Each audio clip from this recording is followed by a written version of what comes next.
Okay, so it goes show that there's a root between that and that. So first of all, you can say f of x is equal to 6 sine inverse of 2x minus 1 minus x squared. Now you could put the value f of 0.5 in, and you'll get so what did I work out? If you just put it for your calculator, make sure it's in rads. Okay, and did do that, and I got minus 0.25 blah blah blah. And if I put the 0 point, actually it was just minus 0.25, I think, 0.6, you get 0.848. State that is less than 0, that is greater than 0. You must state change of sign implies there must be a root between 0.5 and 0.6. Okay, now in order to rearrange this to work out this iteration, now this is an iteration formula. So what you first of all do is you can rearrange that, take that to the other side, so you get 6 sine inverse of 2x minus 1 equals x squared divided by 6 sine inverse 2x minus 1 equals x squared divided by 6 sine that sine 2x minus 1 equals sine upper bracket x squared over 6, and then plus 1, and then divided by 2, so x would equal a half plus a half sine x squared over 6. Okay, now once you got that done, and so you got p is a half, q is a half, and r is a 6. And then all you got to do is put this in your calculator. Start off with maybe x equals 0.5. Put it into, now when you put that in your calculator, press equals and you store it as the answer. Then to get the next one from it, because you get the next one, that's the previous, to get the next one you put it through this formula. So it will be 0.5 plus 0.5 sine answer squared over 6 close bracket, and that will give you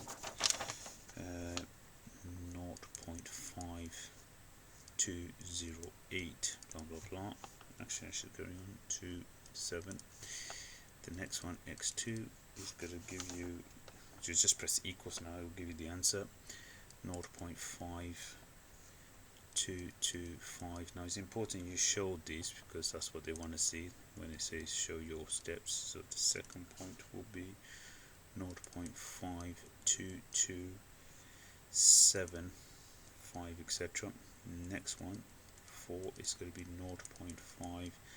0.52276. You can stop now, since to 4 significant figures x would equal to 0.5228. okay, so the next one, so on this next one, you got this, you got to express this, so it goes, there's the curve, and it has sorry, let's just move that one side, put another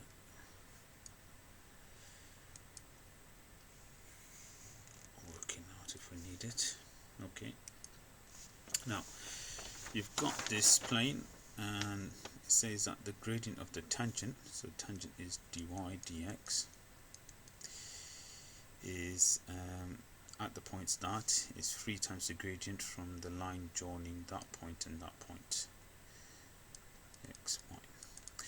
So 3 times, and gradient is difference in y over difference in x. Don't forget this is x and that's y, so difference in y minus 2 over x minus 3. So there's your differential equation for the first one. Second one, determine what you get from there. Okay, so let's just rearrange it. So we get 1 over y minus 2 dy equals 3 over x minus 3 dx. Integrate both sides. Ln of y minus 2 equals 3 ln of x minus 3 plus, I'm going to put ln of a, bring it all to one side, ln of y minus 2, put that to the power, so it becomes a times x minus 3 cubed. Now you can get rid of the ln's, so y, take the minus 2 to the side, becomes a x minus 3 cubed plus 2.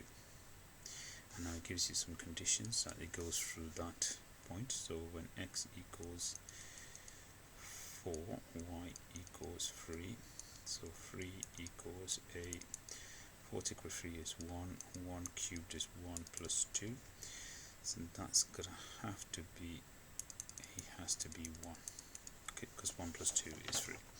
So now you got your equation, y equals x minus 3 cubed plus 2. Now it goes here, explained, describe the transformation, that takes you from there to there. So you start off with y equals x cubed, and that then becomes the C graph, which is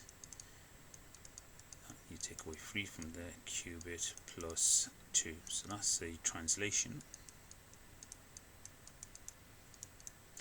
Both translations vector by 3, 2. So that's gone 3 forward and then 2 upwards. So it's gone that way and then pushed up that way. Okay, that's it.